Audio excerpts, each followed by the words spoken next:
And we're live. Welcome to Music Matters 2020. I'm your host, Jason Tramm, and we're delighted you can join us for our unique podcast community where we discuss the issues and challenges of 2020, challenges unparalleled in the course of classical music making, but that musicians and artists are meeting head on. So here we meet artists who are doing interesting things and adapting to these challenging times. And we take a look at those artists and let them speak on this show. So we're delighted that you can join us.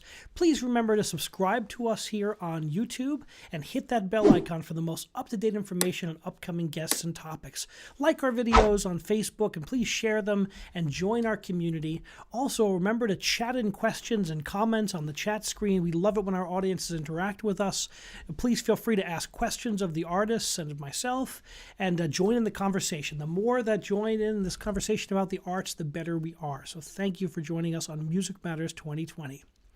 I'd also like to point you to our website at www.jasontramm.net. Here we have our past 65 episodes of our show.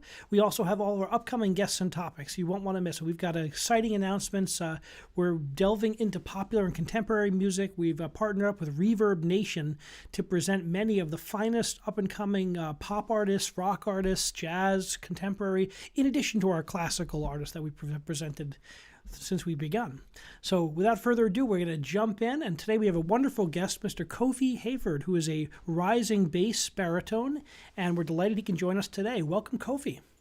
Thank you very much. Thank Jason. Thanks for having me. It's great to be here. Well, it's a pleasure. You were briefly on one of the other shows we did when we had Matthew Lafer. You were assisting technically, and you're certainly Yeah, it was someone a little cameo. someone who's been on my radar for a long time. I've heard nothing but wonderful things from multiple colleagues, and you've been doing some really good work lately. Tell us about your growth as an artist. Where did you start, and where did you first begin to sing? Oh, well, my first foray into music was really, it started in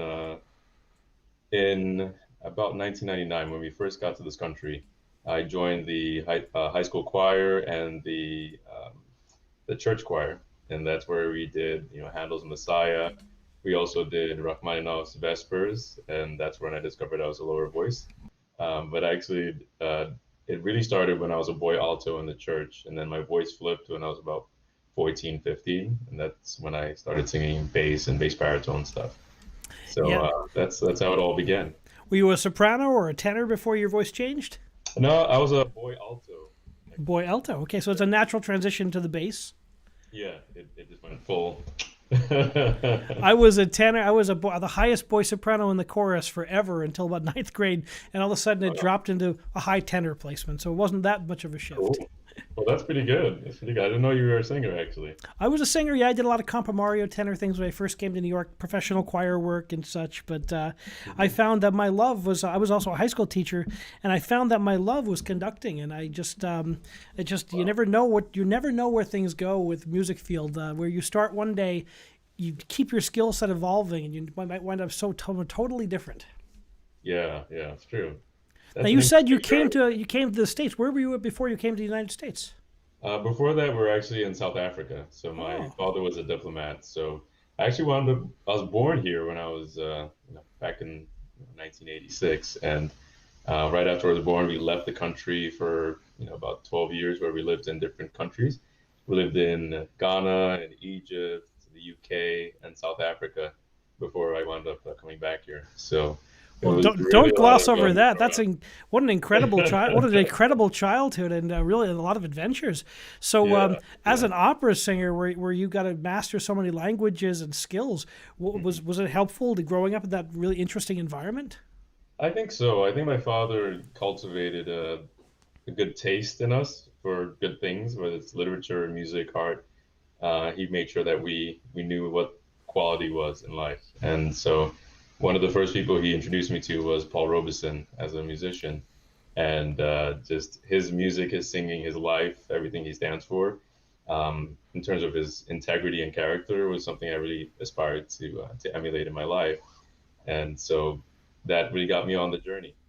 I got a What a couple of CDs of his, and then that kind of just grew into all these other things. what a role model, Paul Robeson. I mean, I'm a Rutgers graduate. Mhm. He's also a Oh, you Rutgers are? graduate. Yes, Yes, I yes. did my doctorate at Love it. Rutgers, and that's Paul Robeson's a graduate, and what a Yeah, hero. What an interesting man too. absolutely. Multifaceted. I mean, if there ever was a Renaissance man, it was him. All American football player turned singer, and Yeah. I mean, actor, Shakespearean theater, everything. I mean, pretty incredible. wow. Yeah. So, what did you learn being in some of the growing up in some of these other countries? What are some of the things that you absorbed that maybe you brought with you as you going into the music field?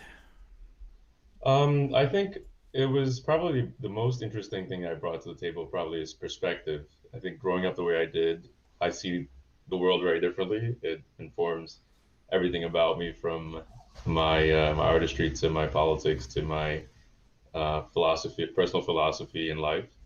So I think perspective is probably the thing that it gave me most, and the cultural variety that I was exposed to, just having to move and adapt as well at such a young age, was just something that I think really formed me as a person. So I think those are probably the most interesting things that I got from that. I mean, when you're a kid and you're going through that stuff, it's a little bit traumatizing, because this is before Facebook, before it was easy to make international calls and send emails. The internet was really just emerging in the late 90s, and so having to lose friends and make new friends all the time, it it cultivated in me a great skill, and that I could do that easily. But then the depth of connection you get to build is not as strong. So really, I feel like I built some of my strongest relationships once we came here and settled here. And I actually went to high school in Westchester and Scarsdale, and then college. And through all of that, I've actually maintained some friendships which are over 20 years now, which is pretty cool. So let's go into your college training. Mhm. You went to the I see in Buffalo, SUNY Buffalo. Yes, sir. Yeah, University of Buffalo. It's funny when I first went to college. I right before I graduated high school, I was talking to my mom and trying to figure out what I wanted to do, and I told her I wanted to do music. And funny enough, she said, "You know, but you're not that good." I always appreciate my mom's honesty because it's you need that grounding. And I took it as a challenge, and I decided to go ahead and pursue it in some form. My first couple of years, I didn't actually declare a major or really do any music classes, so I wound up not declaring my major for music until my junior year. So that made my college tenure a little longer than I wanted it to be. But yeah, I had a good experience at University of Buffalo. It was mostly I was always just focused on the voice lessons. I felt like so many other things were kind of superfluous. The history is obviously important, the theory is obviously important, but what takes precedence based on what had drawn me to opera was the singing, it was the voice, it was the technique, it was the skill. That's what separates opera from every other art form, vocal art form at least.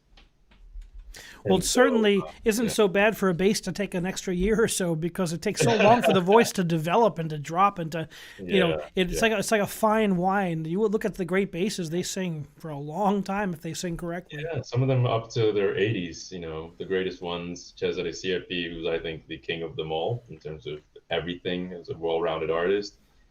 He could sing everything and sing it with complexity and depth and commitment and sophistication in a way that no other bass I've seen has been able to do. I mean, Sam Raimi I think is wonderful, and he's probably the next generation's Siepi, but even he gives Siepi that credit. In addition to Hines and Giauro and Hopzer and Kurt Moll, and I mean, there's a whole list of them. So I did a concert with Sam Raimi when I was the music director of the New Jersey State Opera, and I got to mhm, spend a good amount of time with him on that concert. And he okay, one of the highlights of his career was him having a phone call with Siepi as a very old man and to talk to him. He wow, was his idol, great, and he was a young singer just yeah. storming the world. And it's just great. It's great to see that. And Sam at the end of towards the end of his career was how excited he was getting to talk to his legend and his idol. It's just good for all of us, to Yeah. see that excitement.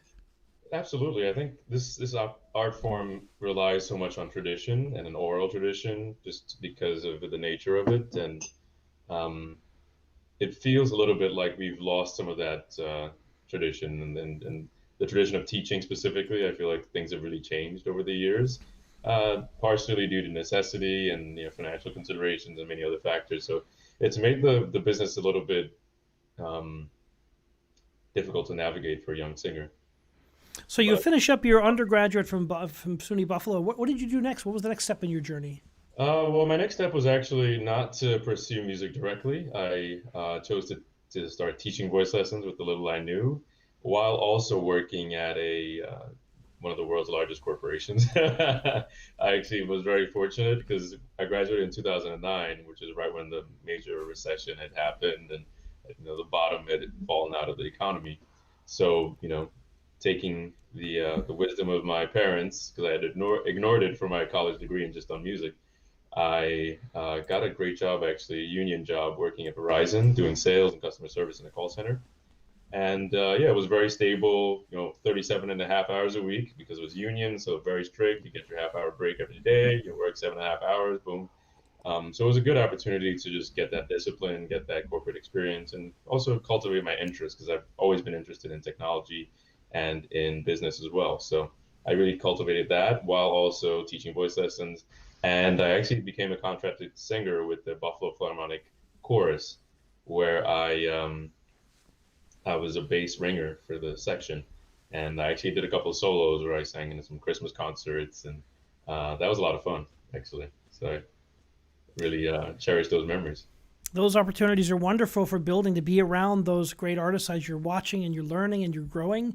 And I think most singers I know who've got careers in the vocal field have had to have multiple careers, multiple jobs as they grow into their next level. So how did you grow into your next level, the young artist phase, and started to get into that the competition phase that I see you've done quite a bit of? Yeah, so nothing really happened in Buffalo in that regard until I really came to New York. After a few years of living and working in Buffalo, switched job a couple of times, got promoted, and just worked hard on the corporate side because that was how I was eating.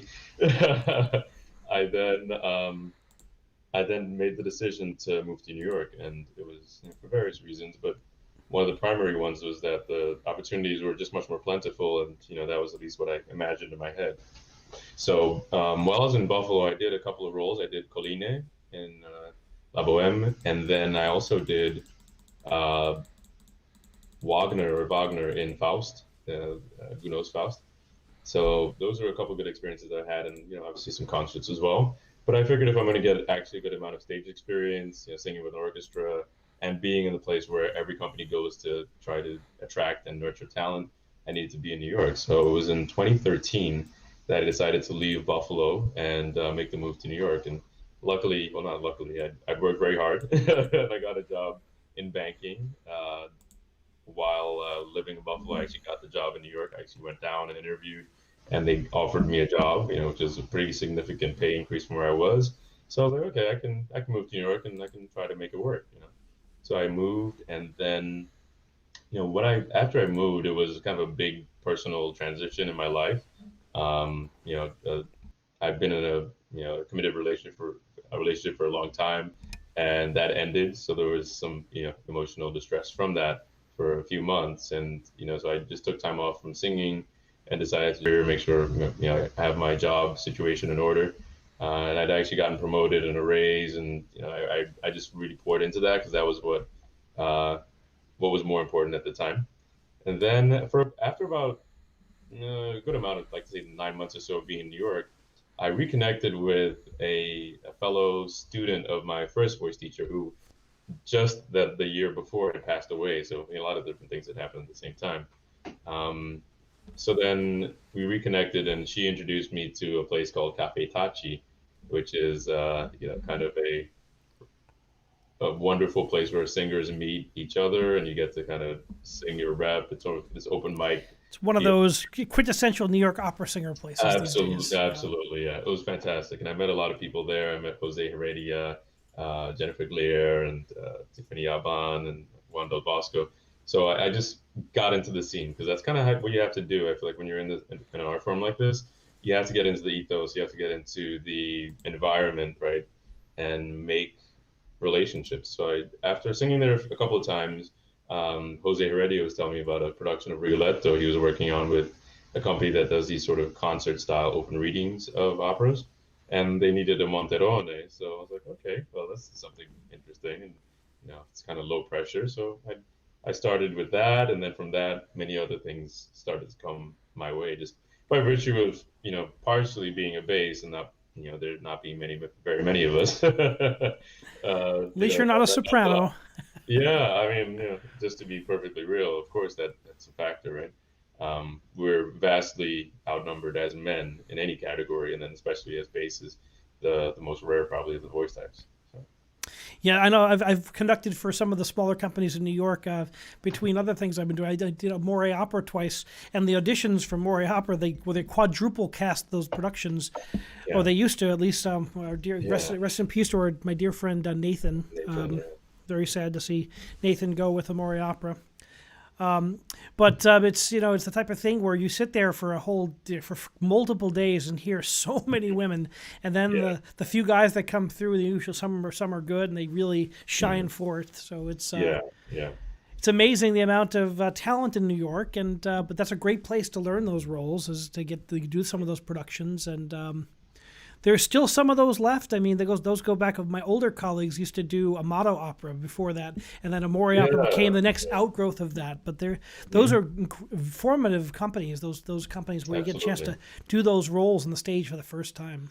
Yeah, it's it's such a gift that those companies exist, and you have to use things for what they're for. And I think one thing that I've noticed is that there seems to be a sort of confusion about the state of the business that companies like Amore and Regina, etc. What they do is they create an opportunity for you to get stage experience, and that's really what you're getting. So even though they might not pay you, I think it's important for young singers, given the state of the business, given that there aren't hundreds of regional companies around the country. There used to be a kind of a mid tier, right, above the more entry level companies where you were getting paid a modest amount and you were still working in a full production. But I think because after the financial crisis, so many companies folded that the amount of opportunities that are available are really quite scarce. So you kind of have to capitalize on that. And though it's not the ideal situation, it kind of is the reality we have to all face and cope with. And so, yeah, I was very fortunate. I've sung with both Regina and Amore and a bunch of other smaller companies in New York. Also, I've been going down to Florida, doing some things at Central Florida Lyric Opera, Erie Opera, and a few others in orchestras. So those are all things that I think are important for you to just develop your chops. You have to get the experience and get a degree of comfort on stage, and that doesn't come except by repetition and regularity. How much studying have you been done? Have found a teacher in New York who you study with regularly, and a Yeah. coach? And tell the people what it's like to grow as a young artist, to develop and to having to continually work on your skill set. Yeah, I mean it's a never-ending journey. I think it's really something you have to love deeply and love the process. That's slightly overused phrase, but it's kind of the reality, right? I have a voice teacher, Greta Damaral, who I work with quite regularly. I just started a new job, so I've had to focus on that a little bit more. So I'm not having as many regular lessons, but regularity is very important. If you actually look at the traditions of the past, many teachers would actually have students come stay with them, and they would teach them, daily, multiple times a day, as in this sort of intensive course, immersive experience. The old Uh, Italian way, right? That was the old Italian yeah, method. Yep. exactly, and that's what this art form requires, and also even the methods of compensation were totally different. It wasn't a paid service; it was sort of an investment they made in you, and it would be wonderful if many people could do that. But that sort of requires that the person giving to you be independently wealthy if they're going to be in New York and have to pay New York rents and sustain that lifestyle. So yeah, I have a regular teacher. I also have a regular coach that I go to primarily. That's William Hicks.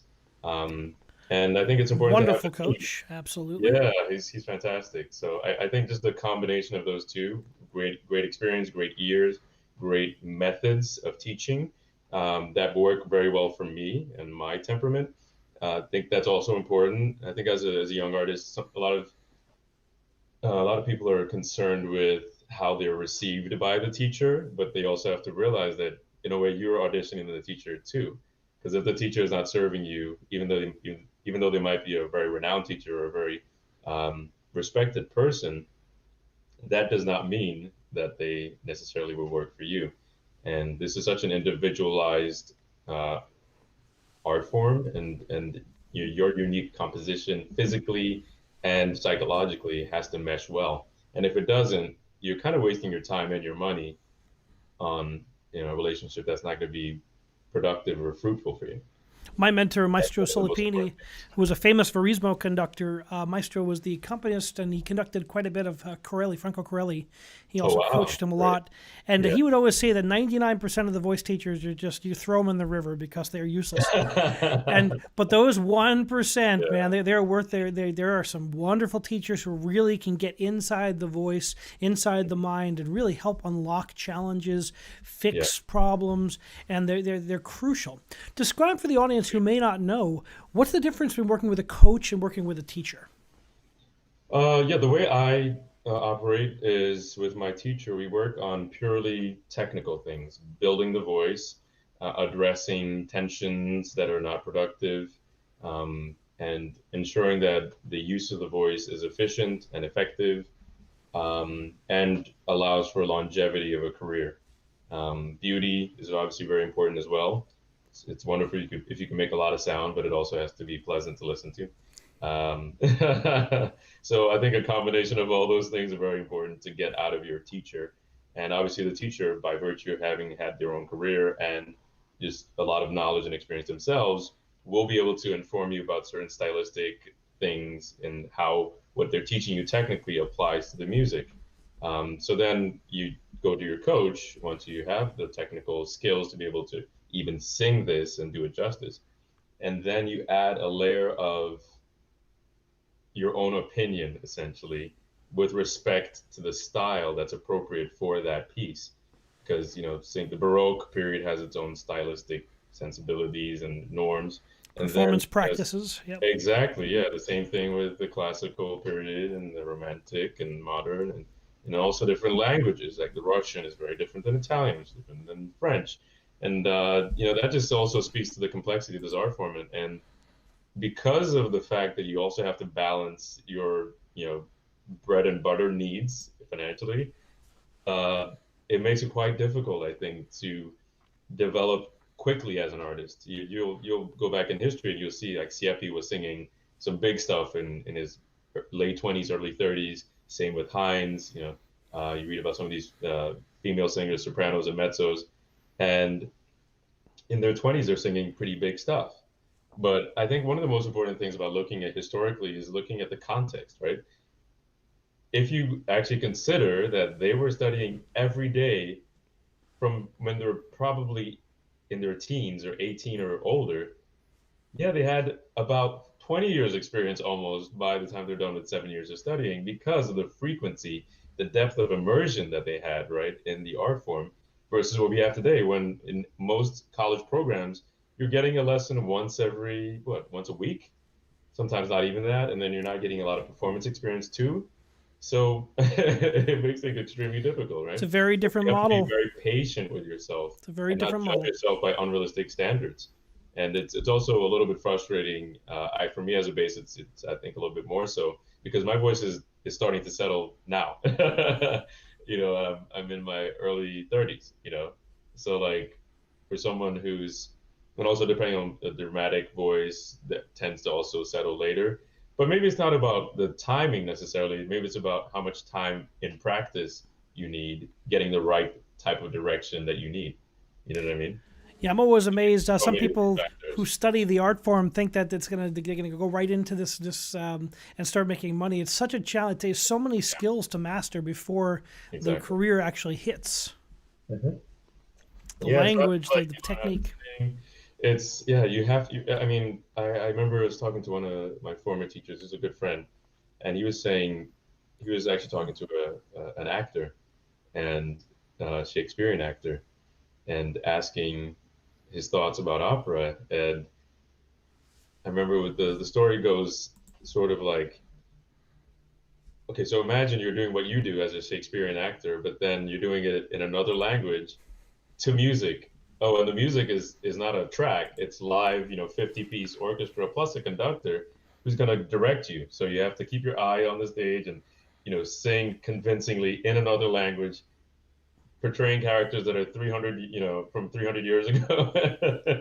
So when you put things in the proper context, you start to really, well, at least for me, it's very humbling and just shows how much it requires of you as an artist to be able to do this justice. Because it used to be that this was the primary form of entertainment back in the day.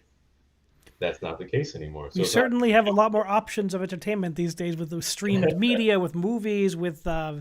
with a plethora of popular musical genres. But there's something enduring about opera. What do you think that is? Honestly, I think the thing that will always allow opera to survive is the voice.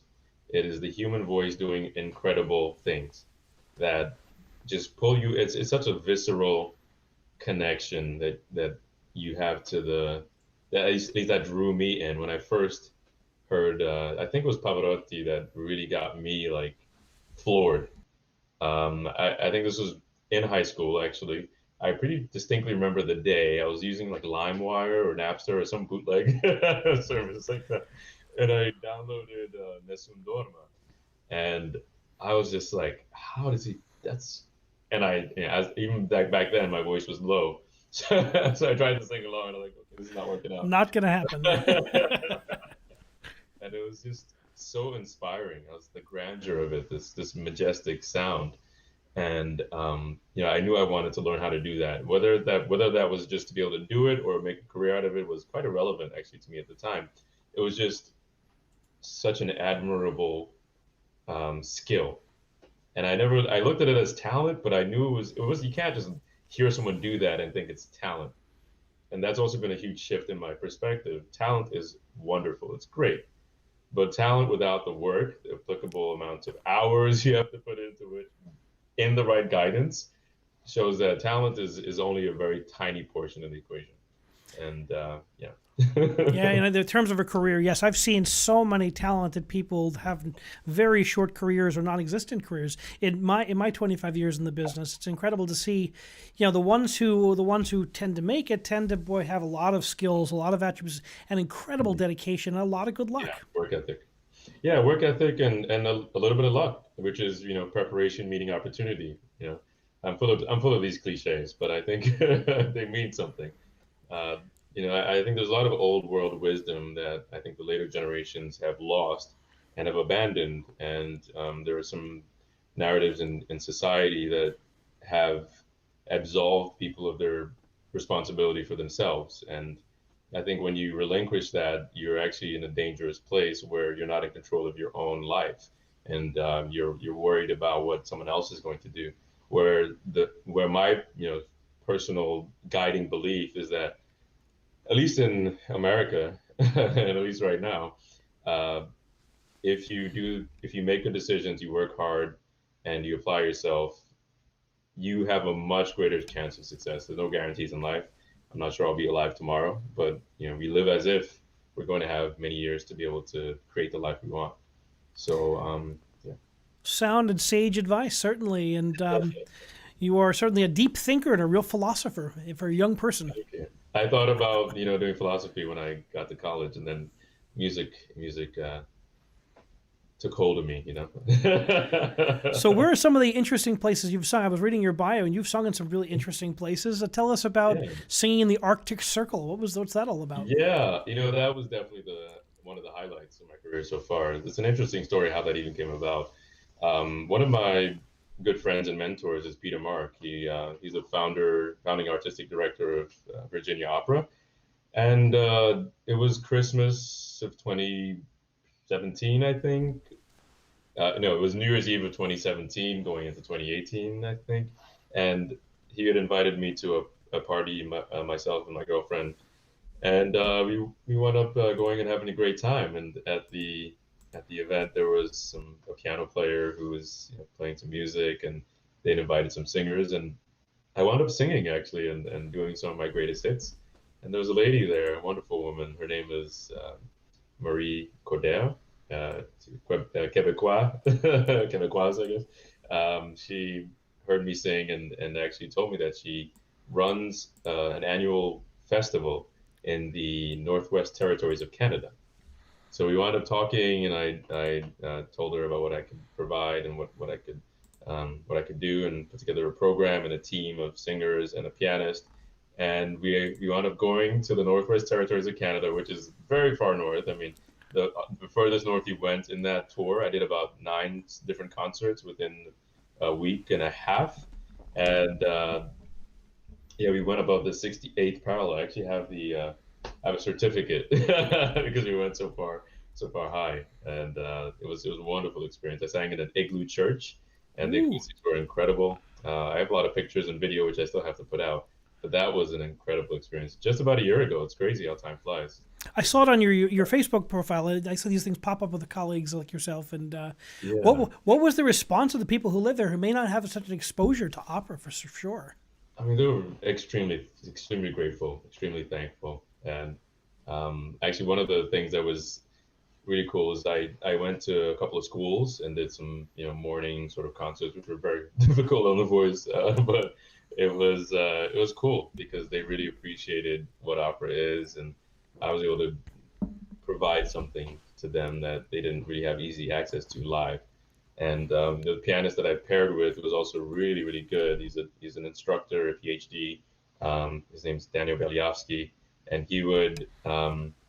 he would also, we'd have this sort of collaborative presentation where I'd sing something and then he'd play something and talk about it, and I'd talk about my pieces and just really share history and our opinions on the pieces. And that experience and just sharing that with the younger generation gives hope that the art form will continue and survive and thrive, hopefully in the future.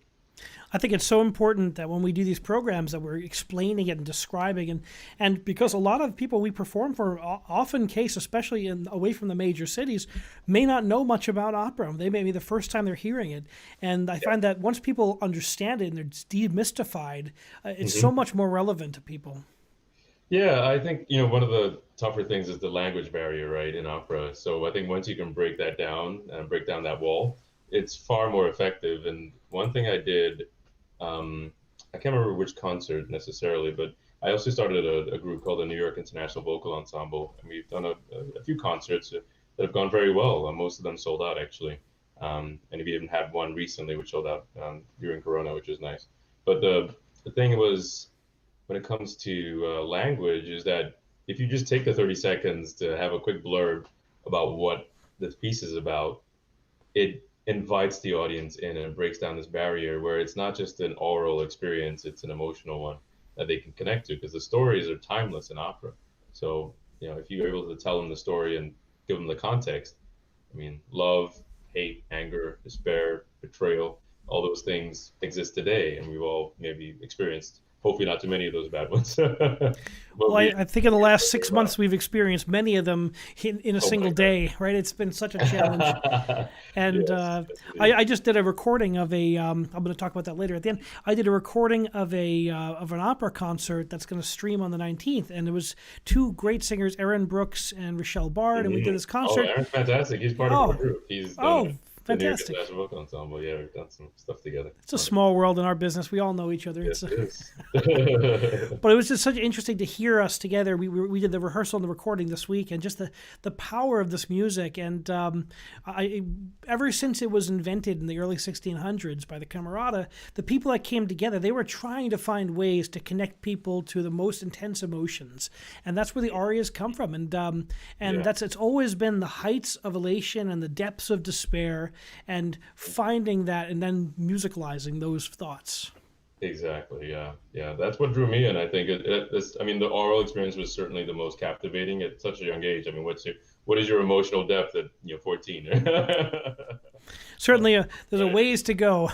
Yeah, I mean, It's funny you talk about Pavarotti. One of my formative experiences, I was an undergraduate in college. My Christmas present that year was a gift to the Three Tenors concert in Giant Stadium. wow, that's awesome. We Wow. sat in the skylight section. It was like $100 a ticket, and it was insane. It was completely sold out. I mean, what a cultural moment that was. Yeah, I think that extended the life of operatic interest in America, at least for another generation. I would love it if there was another resurgence of that, another cultural figure that would get the interest of the masses into opera. That would be really great. But yeah, I never got to hear Pavarotti live, so I definitely envy you on that one. Well, I'm a little older than you. I did twice, and I got to see him on the Met a few times at the very end of his career. And he wasn't even like really walking anymore. He would sit on a stool and just do the arias, and people didn't care. They would come in no matter what. It didn't matter. Of course. And often he didn't really sing a lot of he'd sing the arias full up, and everything else was kind of half voiced, and he would kind of mark through a lot of the score, and then he would give it on the aria, but it didn't matter. It was still the great Pavarotti. But Yeah.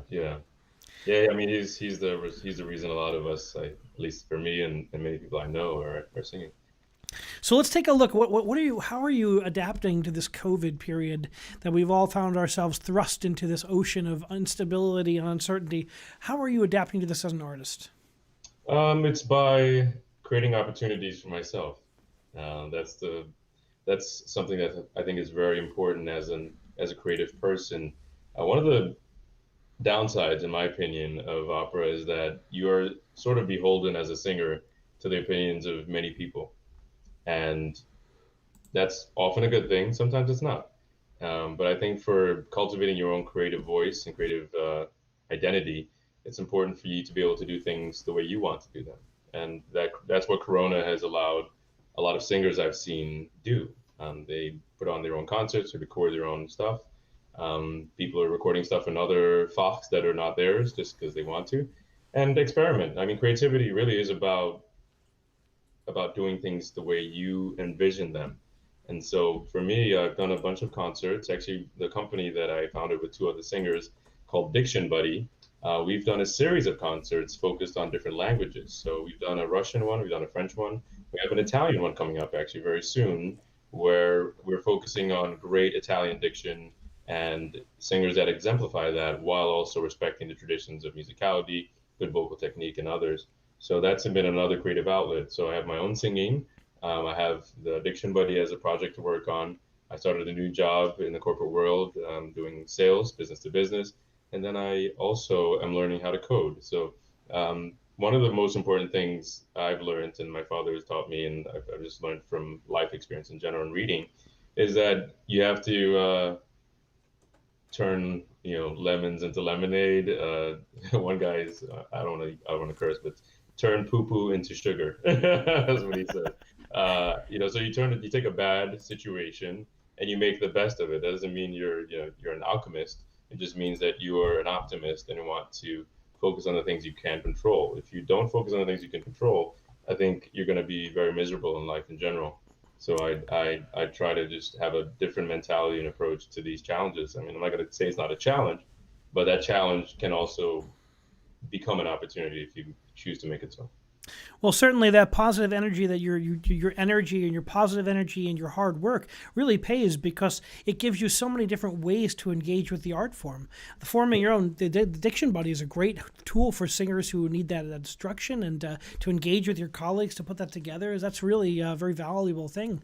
And have you been doing a lot of online and virtual concerts as well? Yeah, quite a bit actually. I've done probably I don't know the amount, but I also work with an organization called Concerts in Motion, and they've been requesting concerts. So I've done a couple of those, which are wonderful, hour-long concerts where you're paired up with another artist of some kind. So it's a wonderful experience because what they do is they also broadcast those concerts to nursing homes. Because traditionally, before Corona, what they would do is actually send you into a nursing home Hmm. or an elder's facility, and that would be a live concert with a pianist, and you'd sing through about an hour worth of repertoire.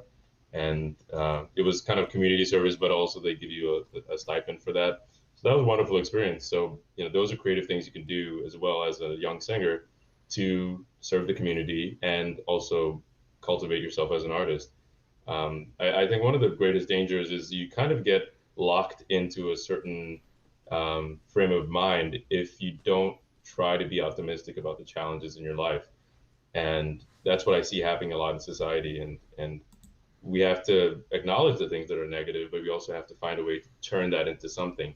So one of the frustrations that got us started with Diction Buddy was that it's quite expensive to have an opera career. I mean, you got to pay for voice lessons and coachings, and you got to pay for your suits and travel and the audition fee and the piano fee and your music. I mean, it seems like it's never ending, right? So, we thought if you can, there are people that are dealing with different aspects of those problems, but we decided there's no one really tackling that language issue. So what we did is we created a database of native speakers of various languages, up to 9 of them now, where a native speaker demonstrates you the proper diction in two speeds. One is the normal speed, the other is a much slower speed, so you get all the details of how the sounds sort of come out in the language. And then we give you transliteration, translation, IPA, all in one tool. So that makes your study a lot more effective too. So we thought there are ways in which you can provide value to the community, and I think that's something that if we had more of, we might be further along, and some of these issues might be addressed. So it's actually interesting that in a creative art form like this, there's not more creativity of how to approach the art form and solve some of the systemic problems that make it difficult for the young people to just get started. So Yeah, I think it affects. We're seeing two things. We see the effect on, well, of course, the entire industry. From the most we've had singers, leads at the Metropolitan Opera discussing some of these issues on the show. We've also had some younger singers on the show, and the challenges are very real. But what we're seeing from people is some incredible solutions, really innovative, and people like yourself who are creative thinkers who are out there coming up with new ideas, because we have to try new things. Where the old way is right now needs to be, yeah, otherwise we're not going to be performing during yeah, this stretch. exactly. It's the old way is going to get you the old result, and the old result sucks. So Mm. you may as well do something different. Yep. Yeah, you have to look at where you can provide value, where there are problems, and see how you can help solve them. Because if you can, then you're actually doing a great thing for the next generation and also for yourself. Um, so yeah, I mean, there are many other things that need to be worked on, but we start with something. Start small and then you make it what you can. What is your advice to people who are just coming out of schools these days and maybe just launching their career, the beginnings of their career? What advice do you have for those people who are in school right now? I would say manage your expectations. That's probably the most important thing because I actually one thing I have to say about my college teacher when I was in Buffalo. I had actually two teachers essentially. I had one teacher who had Manus, who I first started with, who I'd go to during breaks and summers. Um, and I had a teacher who I was primarily studying with when I was in Buffalo. And he said to me very frankly, he was like, Kofi, if there's anything else you can do besides opera, you should probably, look at doing that because it's a very, very, very difficult business to make money and to be able to have a life with. And I was, college kid, a little bit proud, a little bit, self, yeah, self-aggrandizing. And I'm actually glad he said that because even though I didn't want to acknowledge he was right, in my heart, I kind of knew he was right. And that's why I went into the corporate world and kind of hedged my bets because you never know. And it's even more unpredictable in the music world than in the corporate world. So I would say manage your expectations, prepare, have a plan B, because the plan A of having a music career and making most of your money off of that is not a realistic prospect for the vast majority of students graduating from any college, even the top tier conservatories around the world. I mean, if you actually look at the success rate of opera singers and those who have long-term careers, it's pretty abysmal.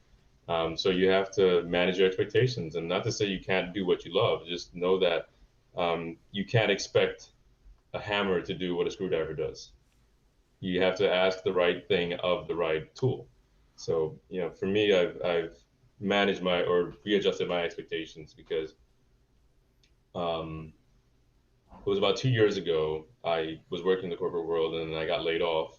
So music, my church job and gigs and concerts in motion and various other things were my source of income. And it was cool to be able to make money off of music as a quote unquote primary source of income. But it was also kind of distressing and stressful and it took the joy away from music in a way because you you're not in a comfortable financial place. Because for me, financial stability is quite important and for your mental sanity. And then for me, the ability to create art is more a place of comfort or a place of stability. So to continue with that thought, it's important that you expect the right thing from music. And for me, it's joy. It's a creative outlet for me. And when I make money, it's a bonus from it, right? But not just don't expect that to happen immediately and be your only source of income immediately out of college because it's just not realistic. Yeah, music is a challenging business on the best of times. Yes. I've been in the business 25 years, and that's been my entire income.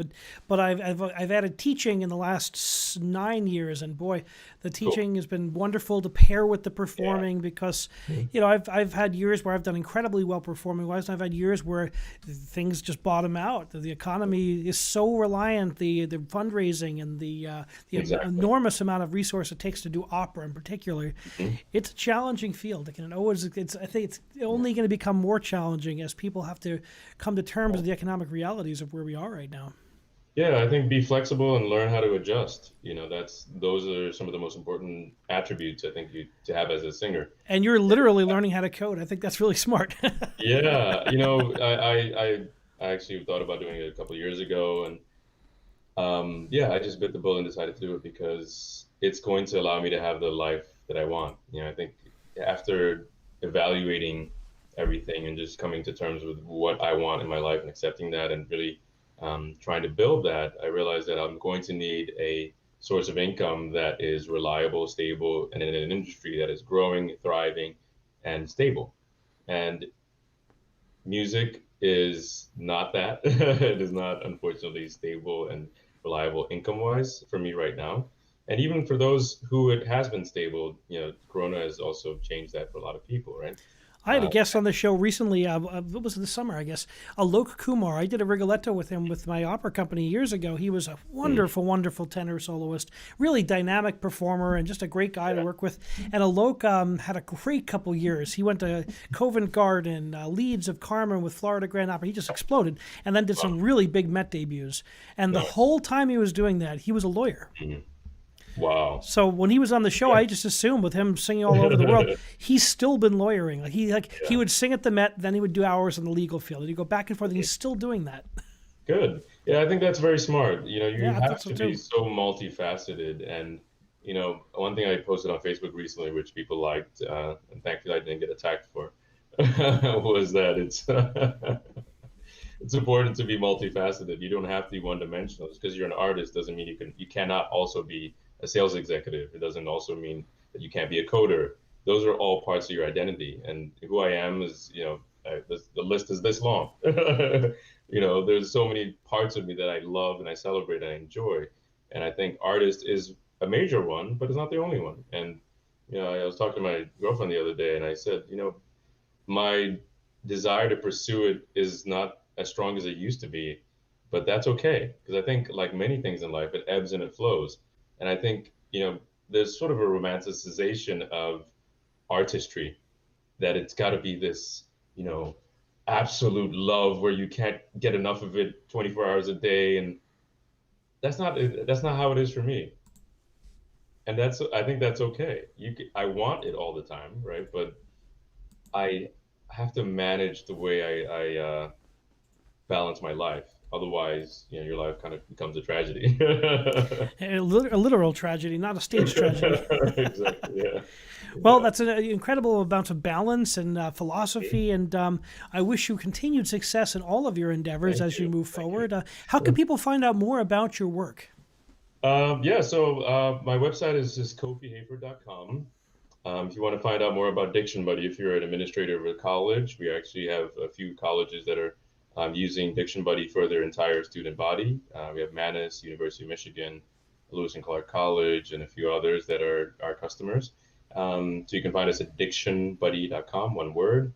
And more to come with some other projects that I'm working on. Actually looking at some sort of Christmas concert and programming as well. So yeah, you can keep up with me on Facebook, on Instagram. Just look up Kofi Hayford as well. And yeah, it's been great. Thank you so much for inviting me on, Jason. Well, it's a pleasure to have you, and I look forward to collaborating with you in a musical setting very soon. Sounds wonderful. Thank you. All the best. Thank you so much for joining us for Music Matters 2020. Please remember to subscribe to us on YouTube. Hit that subscribe button. It means all the world as we're growing our community. Like our videos on social media and spread them around. Join our community of artists and art lovers as we can't wait to bring new and exciting artists like Kofi to you very soon. I'm about to make a brief commercial announcement. On November 19th, I will be streaming along with two wonderful colleagues, Erin Brooks and Rochelle Bard, with Karen Delavan playing piano. Will be streamed from SOPAC, and we have a promo show on that concert, which will be this Saturday at 6 o'clock. I'll have Dr. Dina Levine from the Seton Hall Classical Concert Series, along with Erin and Rochelle and myself. We're going to talk about what it's like to design a streamed concert that has been edited and put out there, and I hope you join us. Wonderful artists and great colleagues, and it's an evening of hope and resilience through opera. So hope you can join us this Saturday to talk about that, and remember, keep music alive. Good night.